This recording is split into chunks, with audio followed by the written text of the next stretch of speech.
Bonjour et bienvenue dans cette vidéo de la 4e semaine de confinement. Aujourd'hui, nous allons étudier la fonction logarithme décimale qui est la fonction réciproque de la fonction exponentielle de base 10 qu'on a étudiée la semaine dernière. Alors d'où sort-elle?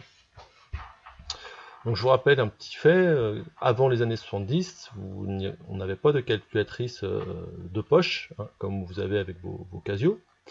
Et donc dès qu'on avait une opération, donc une multiplication à faire, et il fallait la poser. Donc là, ça fait.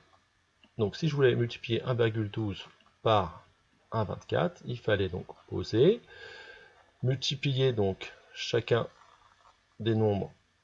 Donc là, 1,12 par 4, 4.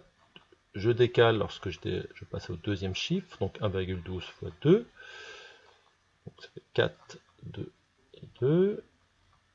Je redécale encore d'un rang pour le troisième nombre. 1,12. Et une fois que j'avais terminé avec la multiplication, il fallait encore que je fasse l'addition. 8, 8, 8, 3 et 1. Et donc 4 chiffres après la virgule. Et je pouvais écrire que 1,12 fois 1,24, c'était égal à 1,3888. Donc voilà, à peu près une minute de calcul, hein, pour une opération avec des nombres à 3 chiffres. Donc dès qu'on est passé à des nombres beaucoup plus supérieurs, ça devenait vite compliqué. Donc dès le XVIIe siècle, là, on a mis au point un système, hein, voilà, ce qu'on appelle le bâton de Neper, qui en fait était une façon de simplifier les calculs.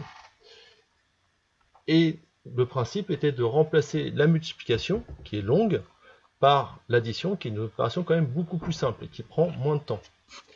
Donc vous avez en photo le descendant du bâton de Neper, ce qui est une règle à calcul, donc qui permettait de faire plein d'autres choses, mais dans lequel donc on avait une grille qui nous permettait de lire le nombre, hop, ici, qui était associée, donc là on le voit pas très bien, mais cette partie-là coulissait, hein, était avec un trait qui permettait de monter à une autre ligne qui donnait le logarithme. Hein. Là j'avais le nombre au carré, là j'avais le nombre au cube, donc voilà la règle à calcul qui était dans tous les bureaux d'études avant que la calculatrice de poche arrive.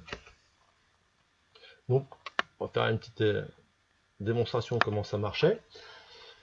Donc là j'avais 1,12,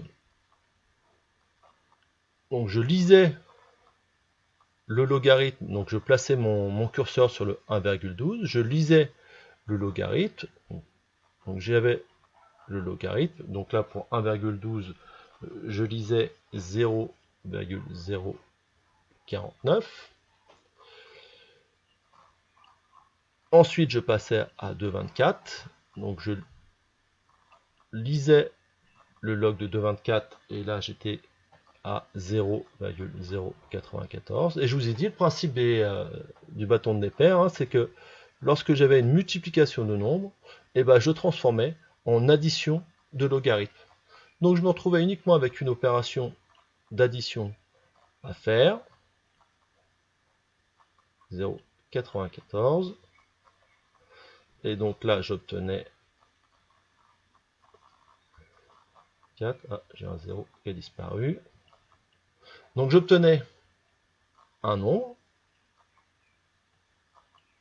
qui était le log de 1,12 fois 2,24. Et donc je remontais cette fois-ci dans ce sens-là. Donc ce nombre-là était quelque part par là, hein, 0,243. Et je redescendais à la lecture et j'obtenais 1,39.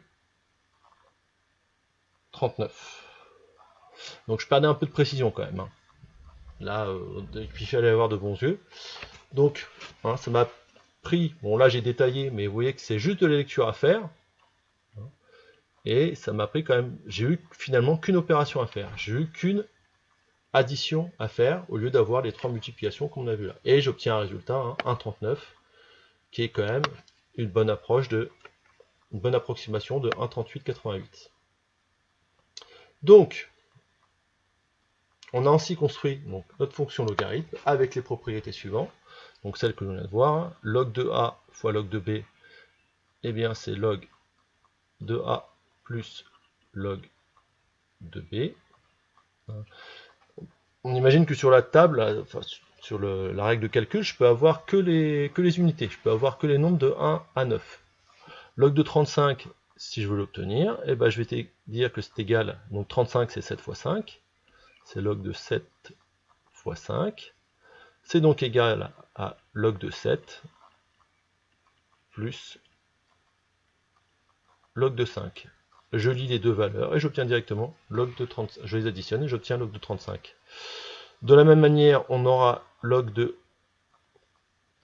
A divisé par B qui sera égal à log de A moins log de B. Alors, ça fait penser un peu aux mêmes propriétés que les exponentielles.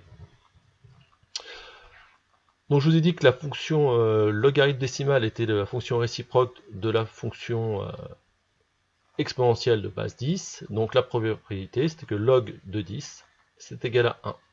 Ce qui se généralise à log de 10 puissance n. Donc là, c'est une propriété qui est très intéressante. En fait, le n qui était exposant va sortir de la puissance pour venir multiplier le log. Donc ça, c'est une propriété très intéressante. Puisque log de 10, on a vu que c'était égal à 1. Ça sera égal à n. Donc je prends un exemple. Log de 1000, c'est log de 10 à la puissance 3. Donc ça va faire 3 fois log de 10. 3 fois 1, 3.